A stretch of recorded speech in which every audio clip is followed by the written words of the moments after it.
des comptes ñeel na nga xam te noonee la ñu doon saytoo xaalis bi nga xam te moom lañ fi dugaloon ngir artu mbas mi di Covid 19 bi bëri na nag ñoo xam te teg nañ leen loxo wante nit ñu ngi laaj ñi ñuy jàpp lu ñu def ñi ñuy jàpp lu ñu def waaye am na lu ci Macky Sall waxoon damay dem rek régie am na lu Macky Sall waxoon ci ñi nga xam te dañ leen di teg loxo ma dëgtal leen kàddu yooyu rek avant may ñëw. ku ñu tëj rek dafa am loo def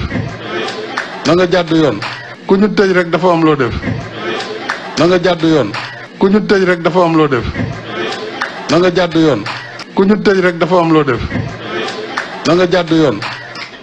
waaw loolu moom kàddu yu Macky Sall la woon ku ñu jàpp rek am na loo def en tout cas def nañu wala defuñu rapport Cour des comptes moom nee na gars yi am na loo xamante ni wax dëgg yàlla pour seetal leen ci du yomb bokk na ci ñi nga xamante ni tuumaal nañ leen aussi jàpp ni ñoom def nañ mooy waa ministère de la santé buri. waaw ministère de la santé bon normal hein, parce que. On parle de pandémie, on parle de Covid-19. Ministère de la Santé moo nekk au cœur de l'action bu weesoo d'autres ministères yi nga xam ni ils sont concernés. Ministère de la Santé hier jàpp nañ kenn ci ñoom à cette époque ki nekkoon DAGE bi muy Ousseynou Ngom DAGE directeur de l'administration générale et de l'équipement. À cette époque Abdoulaye Diouf Sarr moo jiite woon le ministère. Pourquoi il est arrêté? Parce que y a plusieurs choses mais dañ ciy jukki ñaar yoo xam ni peut-être moo ci gën a am solo muy aspect confinement bi mooy ñi ñu confiné woon les malades yi ñu confiné woon dans les hôtels mais aussi beneen aspect bi concerné des primes ou bien ay neexal yu ñu joxoon yenn ci ay waay docteur et dinañ taxaw ci sur ces deux points là pour soulever quelqu'un c'est-à-dire que côté santé il y a beaucoup de problèmes mais dañuy taxaw ci sur ces deux points là par exemple boo gisee bi Covid ñëwee Sénégal en mars 2020 bi ñu détecté premier cas de Covid ici au Sénégal donc menace taxaw na benn ci mesures yu njëkk yi autorités yi fi nekkoon jël mooy jël yenn patients yi les premiers cas confiner leen ci ay hôtel ne dañ leen di denc foofu noonu pour bañ jàngoro ji tasaare ci population bi soit ñu wàll seen i njaboot ñoom it génn ci mbedd mi wàllu ko ñeneen bañ mu tasaaroo ñu jël yenn ci des malades ñi nga xam ne c'est des personnes détectées positives ñu jël leen confiner leen ci ay hôtel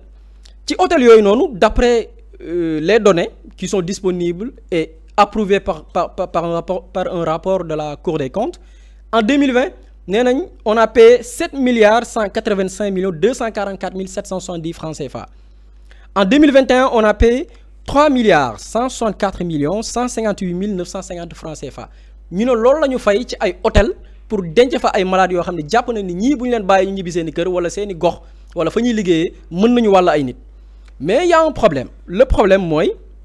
pour confiner ay nit ci ay hôtel ba aboutir en chiffre ne nangam ci ay milliards la ñu fay dafa war a suivre benn procédure boo xam ni waroo ñëw rek ne nangam laa fay bind mu jeex non non. dafa am lu texte yi wax muy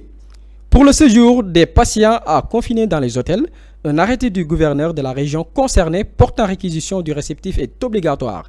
Le dit arrêté indique les réceptifs hôteliers réquisitionnés, le nombre de chambres, la période de début et de fin couverte et le taux journalier de paiement. C'est sur cette base que les gérants des hôtels adressent leurs factures définitives en vue de leur paiement.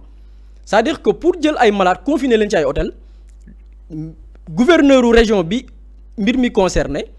dafay saisir hôtel bi d'abord bu saisiree hôtel bi mu xam ñaata la ñu war a fay bu xamee ni ñu war a fay mu compter nombre de chambres yi mu concerné bu xamee nombre de chambres yi mu concerné ñu jël date bi nga xam ne patient bi date boobu lañ ko commencé jël en charge bu génnee ñu ne date bii la génn su ko defee ñu boole tous ces éléments pour aboutir ci benn facture boo xam ne mooy déterminer montant bi temps la mais on a remarqué que ci 7 milliards yi ñu wax ni fay nañ ko en 2020 ak 2021 yi ñu wax ni fay nañ ak 3 milliards yi ñu wax ni fay nañ ko en 2021 il y a 504 millions 985 mille c'est-à-dire que boo jëlee milliard xaaj ko ci digg bi xaaju milliard entre 2020 et 2021 yoo xam ne nee nañ fay nañ ko des hôtels yoo xamante ne nii defuñu travail boobu noonu des paiements effectués par la DAGE boo xoolee ki ñu jàpp tey muy Ousseynou Ngom DAGE bi fay na ko la direction de l'administration générale et de l'équipement fay nañ ko en l'absence des arrêtés portant réquisition des établissements hôteliers dans le cadre de la lutte contre la Covid-19 c'est-à-dire que xaalis bu bari fay nañ ko sans pour autant que gouverneur bi ñu xam procédure bi ñu war a jaar ban hôtel la ñaata chambre la kañ la génn ak kañ la duggoon amul. y a plusieurs patients yoo xamante ni nii nekkoon nañ ci des hôtels yoo xam ne nag ñoom dañ ne dugg nañ bërëb sangam kese la ñu wax ne fay nañ tel montant mais xamuñu kañ la ñu génn ak lu tax montant bi toll noonu loolu lépp nag boo ko évaluer dafay toll ci 504 millions yoo xamante ne nii plus 985 000 yu ñu fay entre 2020 et 2021 te respecté wul yoon bi nga xamante ne nii moom lañ tegoon bi pandémie bi taxawee aussi Sénégal am na lu ñu naan CNGE comité national de gestion des épidémies c'est-à-dire que bu mbas amee dafa am benn comité benn kuréel boo xam ni mooy regrouper ñi seen xam-xam màcc ñi nga xam ne am nañ njàng mi ay way docteur ñoo xam ne ay expert lañ ci gestion mbas ni ñu koy gérer ci réew mais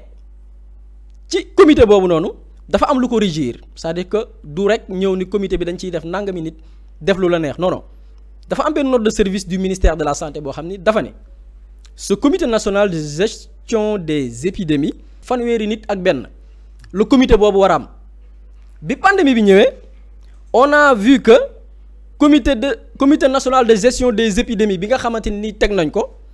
bi ñu defee état des lieux ci wàllu xaalis bi on a vu que fay nañ 75 personnes yu ñu ne dañoo bokk ci comité national de gestion des épidémies bi fay nañ 127 000 personnes ay indemnités 150 000 francs fay nañ aussi 145 personnes ay indemnités tamit de 150 000 francs ne toutes ces personnes là dañu bokk ci comité national de gestion des épidémies léegi loolu lan la jur ci xaalisu sénégalais yi somme bi ñu dégagé woon pour ne dañ koy xeexe Covid 19 mi ngi coûté Sénégal 356 millions 500 mille normalement 43 millions 400 mille kese la ñu waroon fay ci ay indemnités donc lii c'est 2 points yu ñu mën a jël par rapport ak teg loxo bi ñu teg loxo ki nga xam ne mooy DAGE ministère de la santé et je dis à cette époque c'est le ministre Abdoulaye Diouf Sarr moo jiite woon ce ministère donc topp yi mi ngi woy on poursuit et d'ailleurs il y a plusieurs unes ou bien certaines unes qui ont titré que même Abdoulaye Diouf Sarr ak Mansour Faye et d'autres acteurs peut-être di ngeen ñëw ci beneen cas d'autres ministères qui sont concernés donc juste pour rappeler que ces ministres-là sont visés mais ñoom haute cour de justice la leen di àtte actuellement ñi yoon di topp mooy ñi nga xam ni peut-être